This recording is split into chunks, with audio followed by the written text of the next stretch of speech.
شاہ روم اور مرد مومن کا واقعہ بیان کیا جاتا ہے کہ روم کے ایک جنگجو بہادر نے حضرت عمر رضی اللہ تعالیٰ عنہ کے زمانے میں مسلمانوں کی ایک جماعت کو قید کر لیا اور شاہ روم سے بیان کیا کہ مسلمانوں میں ایک شخص نہایت قوی اور مہیب قسم کا انسان ہے جس کو دیکھ کر بھی خوف معلوم ہوتا ہے۔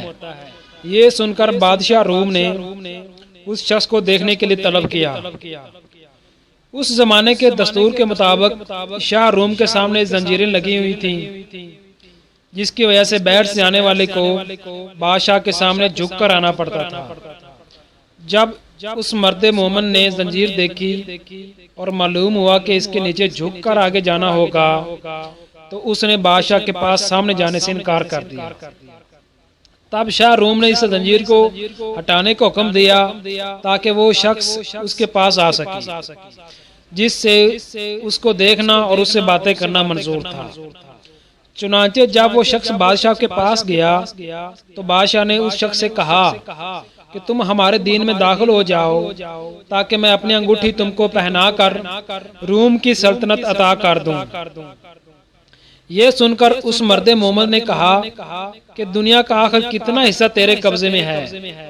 بادشاہ نے کہا دنیا کا تقریباً تہائی یا چوتھائی حصہ میرے قبضے میں ہے۔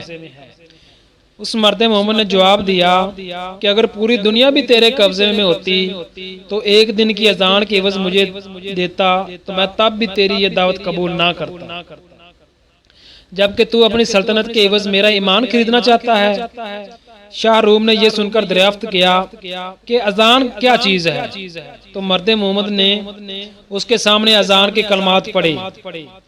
یہ سن کر شاہ روم سمجھ گیا کہ اس کے دل میں حضرت محمد صلی اللہ علیہ وآلہ وسلم کی محبت سما چکی ہے، اس طرح کام نہیں چلے گا۔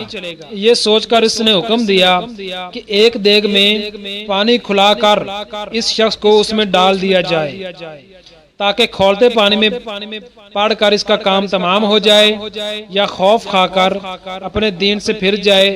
چنانچہ حکم کی تعمیل کی گئی۔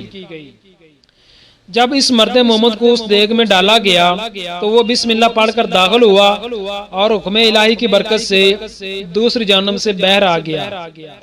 یہ دیکھ کر لوگوں کو اور بھی تعجب ہوا اور اس کے بعد بادشاہ نے حکم دیا کہ اندھیری کوٹڑی میں اس کو بند کر دیا جائے اور 40 دن تک سوائے خنزیر اور شراب کی کوئی چیز اس کو کوٹڑی میں نہ ڈالی جائے۔ چنانچہ اس کی حکم کی تعمیل کی گئی اور جب 40 روز کے بعد کوٹڑی کھولی گئی تو لوگوں نے دیکھا جو کچھ اس میں ڈالا گیا تھا اس میں سے مرد محمد نے کچھ بھی نہیں کھایا۔ تو دریافت کیا گیا آخر تو نے اس میں سے کیوں نہیں کھایا؟ حالانکہ شریعت محمدی میں ایسی ضرورت کے مطابق وقت اس کا استعمال جائز ہے۔ مرد مومن نے جواب دیا کہ اگر اس میں سے کچھ کھا لیتا تو تم کو خوشی ہوتی، میرا مقصد تو تم کو غصہ دلانا ہے۔ پھر بادشاہ اس سے کہنے لگا کہ اچھا اگر تم مجھے سجدہ کر لے تو میں تجھے اور تیرے ساتھیوں کو چھوڑ دوں گا۔ یہ سن کر مرد مومن نے جواب دیا کہ حضرت محمد صلی اللہ علیہ وآلہ وسلم کے دین میں خدا کے سوا کسی کو سجدہ کرنا درست نہیں ہے۔ اس کے بعد شاہ روم نے کہا کہ اچھا پھر تم میرا ہاتھ چومو کہ میں تم کو اور تمہارے ساتھیوں کو رہا کر دوں۔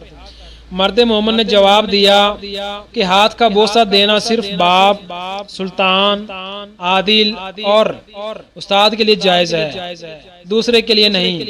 پھر شاہ روم نے کہا کہ اچھا میری پیشانی کو بوسہ دو، تو اس پر مرد مومن نے جواب دیا کہ ہاں یہ ایک شرط کے ساتھ ممکن ہے۔ بادشاہ نے کہا جس طرح تم کو منظور ہو۔ پس مرد مومن نے اپنی آستین اس کی پیشانی پر رکھی اور اس کو چوم لیا اس نیت سے کہ میں اپنی آستین کو بوسہ دے رہا ہوں۔ اس کے بعد بادشاہ نے اس مرد مومن کو اس کے ساتھیوں کے ساتھ بہت سارا مال دے کر رہا کر دیا اور حضرت عمر رضی اللہ تعالیٰ عنہ کو خط لکھا اگر یہ شخص ہمارے شہر میں ہمارے دین پر ہوتا تو ہم اس کی پرستش کرتے۔ چنانچہ جب وہ شخص مرد مومن حضرت عمر رضی اللہ تعالیٰ عنہ کی خدمت میں حاضر ہوا تو آپ رضی اللہ تعالیٰ عنہ نے حکم دیا کہ مال سب اپنے حصے کے لیے مخصوص نہ کرو، بلکہ اس میں سے رسول صلی اللہ علیہ وآلہ وسلم کے شہر کے لوگوں کو بھی شامل کر لو۔ یہ سن کر مرد مومن نے اس کی تعمیل کی اور جو عطیہ یا نذرانہ اس کو ملا تھا اس میں سے سب لوگوں کو شریک کر لیا۔ سبق: اس واقعہ سے ہمیں یہ سبق ملتا ہے کہ سچ ہے جو شخص ایمان و اخلاص کے ساتھ اللہ پر بھروسہ کرتا ہے اللہ تعالی ہر حال میں اس کی مدد فرماتا ہے۔ چنانچہ ہمیں بھی چاہیے کہ ہر موڑ پر صرف اور صرف اللہ پر نظر رکھیں۔ اللہ تعالی ہم سب کو عمل کرنے کی توفیق عطا فرمائے، آمین۔